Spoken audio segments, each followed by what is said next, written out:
Hello everyone, my name is Quinn Knight and welcome back to the channel, and today we have some excellent news, probably the best news we've had about this game since the Clone Wars announcement way back in June, and that is developers are officially moving back to Battlefront 2.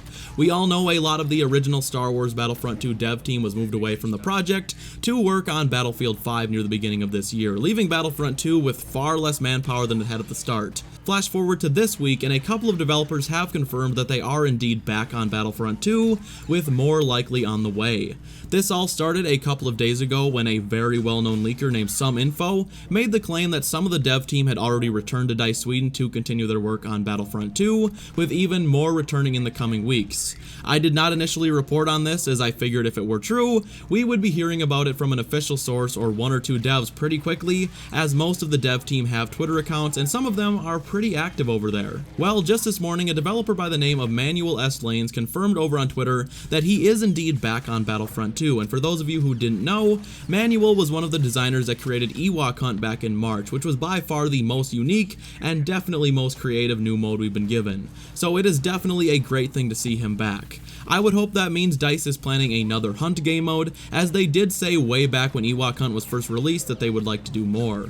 I guess I would love to see something like Wampa Hunt on Hoth or maybe even Geonosian Hunt, but I guess we'll have to wait and see what they come up with. Then this afternoon, Peter Vesti also confirmed he is back on the Battlefront 2 project, although he is apparently working on both games at the same time, and in a later reply hinted he is currently helping the team with Geonosis. Peter Vesti was the level designer for Battlefront 2, so again, it's great news to see him back on Battlefront.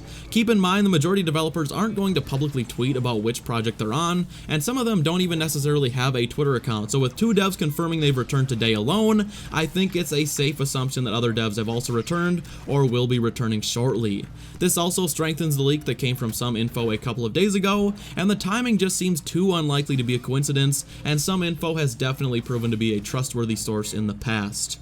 In case you missed what SomeInfo had to say over the weekend, he also had said that DICE will be fixing the Clone Wars skins that DICE released last month, and just this morning a new community transmission was released confirming that DICE does plan to fix the 327 star core in a future update, which is great news and just further cements SomeInfo's information as trustworthy. The community transmission also said DICE did take a look at the Clone Legion appearances that are releasing next week on the 25th, and did come to the conclusion that both of the skins will need some minor changes just to make them entirely accurate.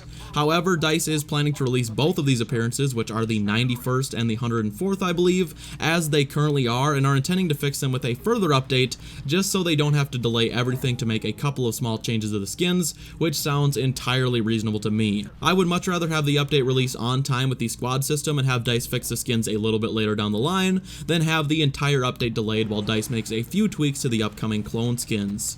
Obviously, all of this is great news for Battlefront 2. If developers are being moved away from Battlefield 5 and possibly other DICE projects to work on Battlefront 2 again, that definitely means this game is no longer on life support from EA's perspective. I think a lot of the community was very worried that DICE was simply going to get this one big Clone Wars update finished up and then just abandon the game entirely from there. If that were the case, I wouldn't think EA would be sending extra developers back to Battlefront 2, and I certainly don't think DICE would care enough to fix the clone skins, which is definitely something only a vocal minority really care about. The majority of casual players probably have no idea there's anything wrong in the first place. Extra developers means additional care put into the new content, more time that can be put into more products, and ultimately a faster and higher quality rate of content for the community, which can only be a great thing.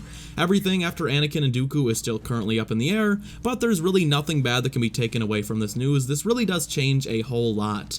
Hopefully this means EA will stop treating Battlefront 2 like a stray dog and will give the team the resources they need, and this is certainly a huge step in the right direction. Guys, that is going to do it for today's video. I know it was a bit of a short one, but I wanted to get this information out to you guys instead of waiting to put it into a longer video on a later date.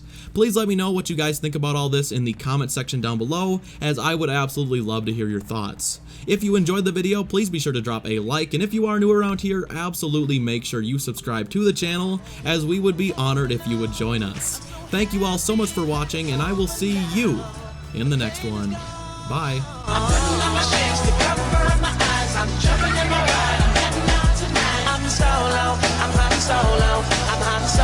I'm